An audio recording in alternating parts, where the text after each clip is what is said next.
Welcome everyone to mid lane lesson episode 2. So we're just gonna jump right in. Not too much yapping to start off with. And yeah, the lesson today is going to be how to escape ganks, how to thrive when getting ganked, how to navigate lane when you're getting ganked a lot, right? I think with this meta and just season 16 in general and just mid lane as a whole, mid lane is the easiest lane in my opinion to just raw dog gank, right? You don't need to set up a dive, you don't need to freeze a wave, right? You don't need to do any fancy stuff like in top and bot to get ganked. You could literally just exist in lane and get ganked, right? Um, and so yeah, we're gonna be breaking down a few topics, right? Where to set up vision, when, where to play your waves, how to communicate your team to get camped, right?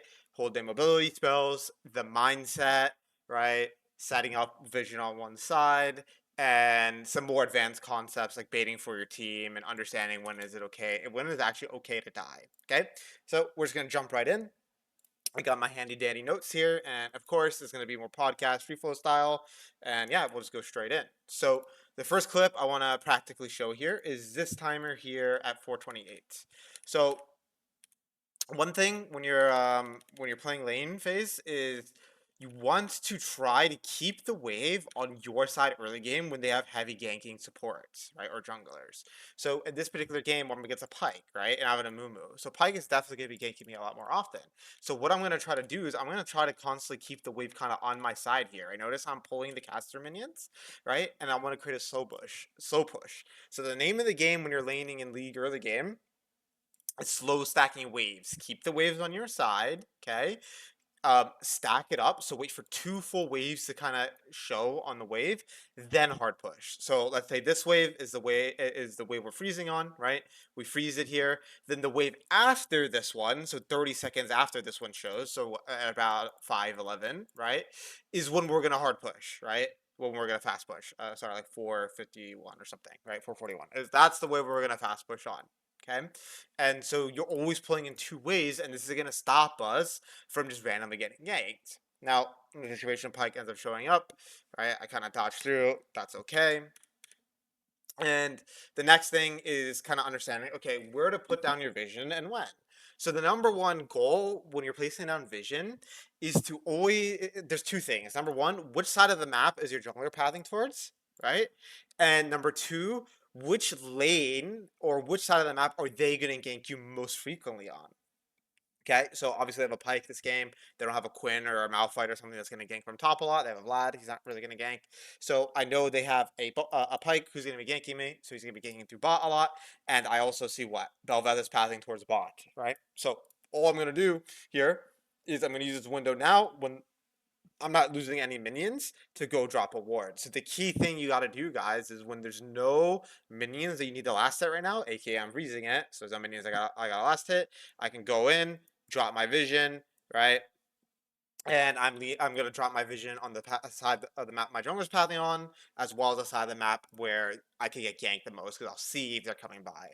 Um, so just one small thing as well while we're here. Again, this is gonna be kind of podcast style. I'm kind of just gonna go with whatever I think of in the moment. So this was me warding here in this situation, right? So one thing you guys gotta understand is actually where to place your wards, right? When you're going for a ward. So I want you guys to look at this word here, right? So we see that when we place this word down, it basically is covering this much, right? It's okay now, right? It's not bad. Now compare this word, okay, to if we ward here, right? So now I'm gonna erase this one. If I would erase, there we go. Look at this ward here, right?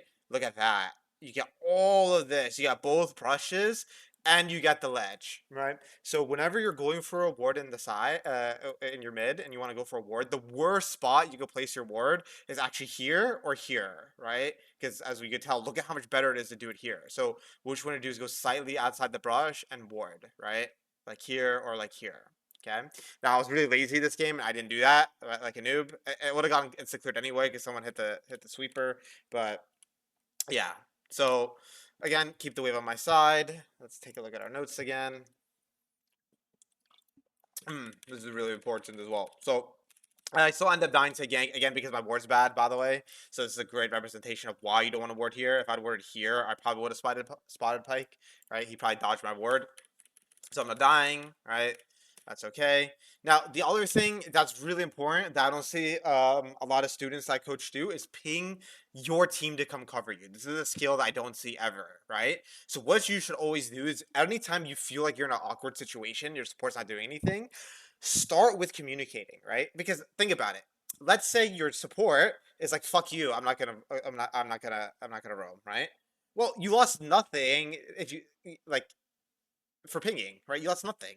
You got the result you would have gotten if you didn't ping anyway. So why not increase your odds of getting your team to play around you and communicate, right? This is only a net upside. So I would say, like, when you realize you're in a bad spot or in a spot where you need help, you're getting ganked, just ping in advance, right? So notice here, waves on Tristana's side, right? She's got no flash. I'm trying to get my Mumu to come here. I'm spam pinging, and boom, look at that. Because the Mumu comes through, right? He actually guards me from Pike because the wave was frozen, right? Luckily it's Triss, so it's gonna push into me. But if that was a different champion, the wave's frozen, I'm fucked. And in fact, we actually turned this into a kill, right? So really, really, really good situation. Even though I'm getting camped by Pike.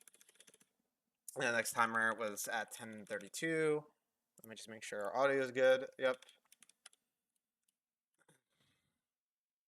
What was here? 10:32. Yes, yes, yes. So another thing is about how to kind of stack your vision because you usually want to try to buy control ward whenever you're trying to get priority in the lane, right? This is also really important to ward on one side. And whenever you're warding on one side of the map, you want to double down, right? So what I'll see a lot of students do is that if they have a control ward and they have a yellow trinket, it'll ward one side and ward the other. You actually really don't want to do this. And the reason why is it makes it really easy for them to just clear one side and then you don't have vision over there anywhere. And because of how many angles you can get ganked from mid, it's really easy for them to sneak through your weak vision. Like imagine you just warded here only and here only, right? They can sneak in through like this, right? They can sneak in like this, right? They can sneak in like this, and it's like kind of awkward, right? So whenever you're trying to place down your vision, right? Let me just open up River Kit again. Try to stack it on one side. So the exception to warding in this brush here that I was talking about is if you put it on control ward, right? Because this denies vision. So put down your control ward there and then ward over the ledge. And now look at the vision you have, right? You got this entire line covered. You could just have you lean like this, right? You could just have you lean here, and then there's no way you can ever get ganked from top side or from bot side, right? It's like literally impossible, right? There's no angle for them to gank you if they're playing a traditional champion. Okay, so you want to stack your vision up in one side. So um, that's really, really, really important to set up on one side. Now, the last thing I would say is that, again, when you're playing against champs with a lot of threat, hold your mobility spells, right? So I think in this situation here, I think I get ganked by Talon as well. Yeah, so Pike comes cover and dodges and clears my vision. So I'm like, all right, I'll go lean top side, right? And then Talon comes through. But because I have all my mobility spells up, right, I'm able to use my R, stack my Q3, use my Q3 to get out, and then I barely survive. So when you're playing if you're playing a champ that's not like Victor or Ori, and you got a lot of mobility, Aurora, Ari, try to hold one of your self peel tools, right? Aurora W, Ari Charm, Ari W, Aurora Ults, Ari Ults, right? The list goes on depending on your champ. Kiana WQ, Kiana E, Talon E, ZW, etc. Right? And this is again assuming you don't have vision or you're getting camped, right? Just play more defensive, hold your mobility spells, and just draw pressure from them, right? And this is also really important. So in this situation, you get ganked, and that's inevitable. You're gonna get ganked, right? You're gonna get fucked by team diff sometimes, right? This is fucking team diff right now. But the main mindset you gotta have in lane, right? It's a little bit different in mid game, but in lane is do not fucking die. Okay? And the reason why is that EXP is more valuable than gold. Okay? Now, obviously you want the gold as well, but if you're low, right, and you're like, fuck, I'm getting camped, I'm losing all my HP, just survive and get EXP. You'll still be really relevant in the game as long as you're even EXP. What I see a lot with students is the reason why they fall so far behind is not just because they're behind in gold, they're also behind in XP. So what happens is they get like double fucked, right? It's like a 4 times. It's like much worse than if you're even levels and you're only behind in gold, right? If you're behind both, it starts to get like exponentially worse for you. So my entire mindset here is just survive, keep myself alive, make sure I don't, yeah, make sure I don't int, right? And then eventually there'll be an opportunity if I stay alive where we can play the game, right? So here Pike kind of ints it, Mumu comes through, we survive, and boom, there we go. I'm playing Yone against in a hard matchup with a Talon and a Pike who are spamming ganking me, and that's how I survived the ganks in this game, right? Good quality wards, holding my mobility spells, keeping myself healthy, right? Doubling down my vision on one side and communicating to my support that I need him there, right? Please, guys, start with the communication. Don't just assume that they're not going to listen. They might not, right? I know all you Emerald are thinking, yeah, there's no way my fucking shitty Emerald support is gonna listen. That might be true, right? But some percentage of the time he is, and so you need to communicate to him, this is my intention. And if he doesn't listen, then it is what it is. You just concede, and that's okay, right? So, well, I'll just show you another example of the same concepts again here. We'll take this Aurora versus Ari game. This is actually against one of my students. So, the first concept I want to talk about is a little bit different here is early ward. So, you don't necessarily need to ward the Raptors level 1, but you want to try to ward it early into the game if you can, right? So, I'm in a matchup here where I have to push. If you're in a matchup where you have the priority early game, you can go ahead and do this ward I'm doing here, right? Which is you walk up and you ward the Raptors. Now, you might be asking, why is this good, right? This preemptively automatically allows you to avoid jungle ganks, right? And the reason why is I'll explain it here. Because basically you can use, I forget what I used to do proofs in computer science. Fuck, I forget which kind of proof this is. I think this is inductive. I don't remember though. But you can basically deduce where the jungler is starting from what state the Raptors are in. Okay, so let's say you ward Raptors at level 2, like I done here. There's 3 states the Raptors can be in, right? They can be dead, they can be alive, and they can be they can be alive, but they're being hit, right? And so, depending on which state this is in, you can tell where the jungler started and what he's doing. Okay, so we're gonna go through each scenario. Okay, if you ward at level 2 and the Raptors are already dead, he started Raptors. Okay, which means that he's doing something like this. He's going like that, or yeah, he's doing something early game, some kind of early invade or early mid gank, or he's gonna cross in like this, right? Something like that. Okay, that's the easiest state to recognize. State number 2 is that the Raptors are alive. Okay, if they're alive, there's two things. Either he's going like this, right? Or he's going like this. Okay? And so if you put down the ward at level 2, you'll catch him on the tail end of him clearing up, right? And if you don't see him, right, if they're alive the whole time by the time the ward dies, that means he started top side, he's going like this, or he did some sort of invade. Okay? And then the last option is they're being taken, right? They're being taken. That means he's doing some weird path, right? Like he's going like this, or he's just doing the normal straightforward clear, and you just see him, and then you know he's pathing topside, right? So that's why the Raptor ward is so important because you can now you basically I know exactly where Kha'Zix is, right? The second he's taking it, boom, we already know his clear exactly, right? If we go open the replay, I can guarantee you he's doing this, right? This is what he's doing. That's his path. Okay. So that's really, really, really, really important. You get the early game Raptor ward. It's really important when you're playing a matchup where you can get push. If you can't get push early, if you win level 1, you could ward Raptors level 1, right? If you can't do either, then get your team to come with you and try to get that ward down, or you defend them from warding so they don't get that information. Okay. Um, let's see, where were we here? Yeah, so I just want to reiterate again the setting up on one side here. So, in this situation here, right, I get the wave in, and then I go for a ward.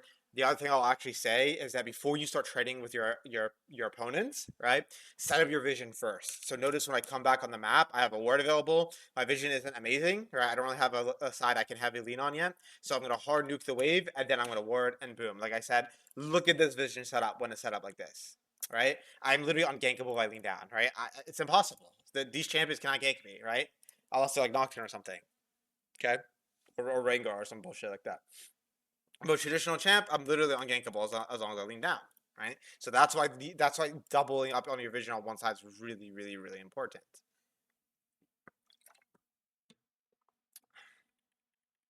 So, where was this? There was a scenario I was contesting the pink, where I want to show you guys this as well.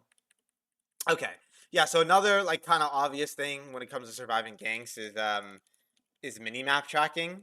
So in this situation here, where I want to contest the vision against the Ari, right? She put a control ward here. I'm only gonna take this ward once I see where everyone is on the map. So notice how their Kled is on bot, right? So I can't get ganked by Kled. Their Kha'Zix is top, right? I can't get ganked by Kha'Zix. So I'm totally free now to now walk into the river. So I see this a lot with students where they walk into the river to ward too early before they see everyone on the map. And so like let's say I try to walk in here, right? And Kha'Zix is sitting in here, right? Because let's say I don't see him anywhere, and then I try to clear this and Kha'Zix sitting in here. He's gonna drop on me and I'm dead. And even if I survive, I just lost the entire lane, right? So always try to wait before you ward to see where everyone is on the map, right? Or again, try to save some key mobility spells. Okay.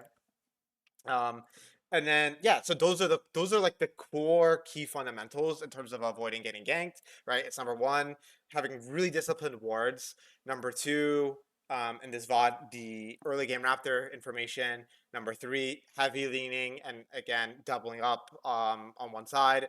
Number four, communicating with your team. Number five, holding your mobility spells. Number six, actually keeping track with your mental stack, right?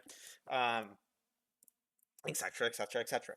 So this next concept I want to talk about is a little bit more complex, right? But what you can actually do is you can use the fact you're getting camped to your advantage, okay? So in this situation here, I'm not really that healthy, right? I'm low mana, low health. You know, I don't have R. I know I'm a prime target to get ganked, right? But when I freeze frame it here, what do we see, right?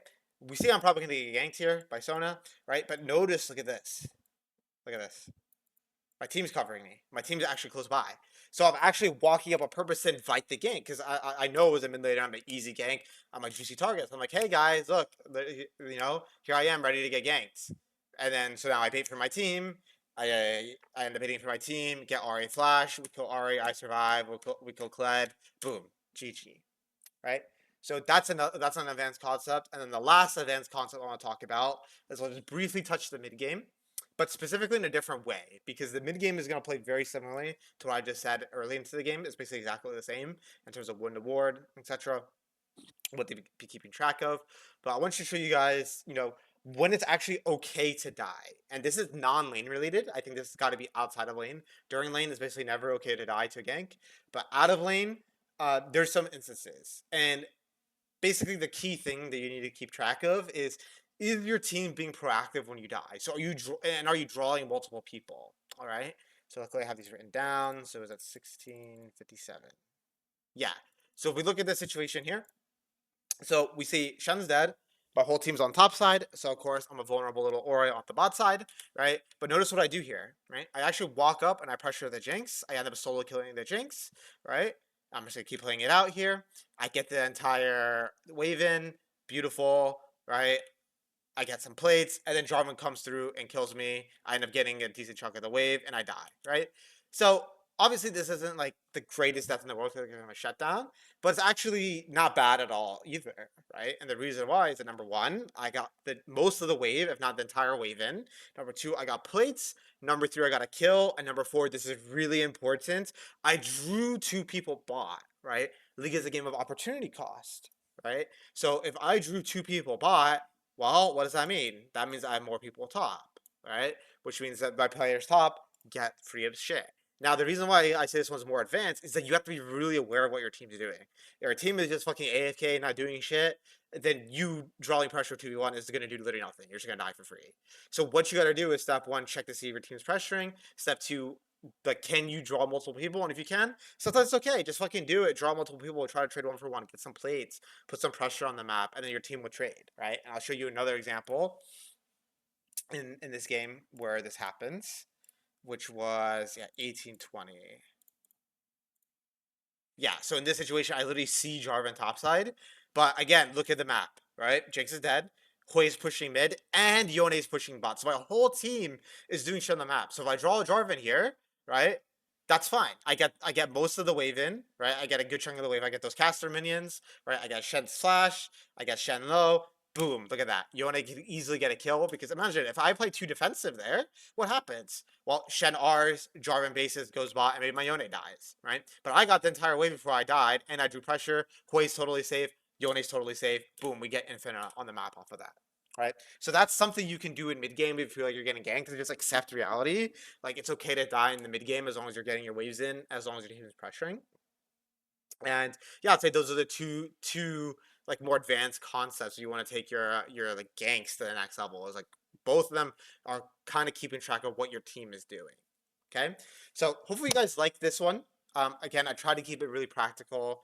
Tried to keep it very like informative, direct, right? Um, Let me know what you guys think of this one. Give me feedback on how you liked it. Um, I know in the last video you guys wanted me to start a little bit faster, so I tried to be a little bit not faster in this one, but I tried to open up a little bit more quicker on this one and leave the rambling for the end here, right? For those of you who stayed long enough. So yeah, if you stayed this long, thank you very much. Please consider liking, commenting, subscribing as well. It really helps me a lot. I'm trying to become a full-time content creator. Otherwise, if you have any questions, again, feel free to post a comment. I literally answer every single question when I get a chance. But hopefully you learned like at least one or two practical things to take away from getting ganked, right? But of course, if you have any questions, yeah, let me know. I'll be around the Discord. Otherwise, thank you all for watching. Peace out.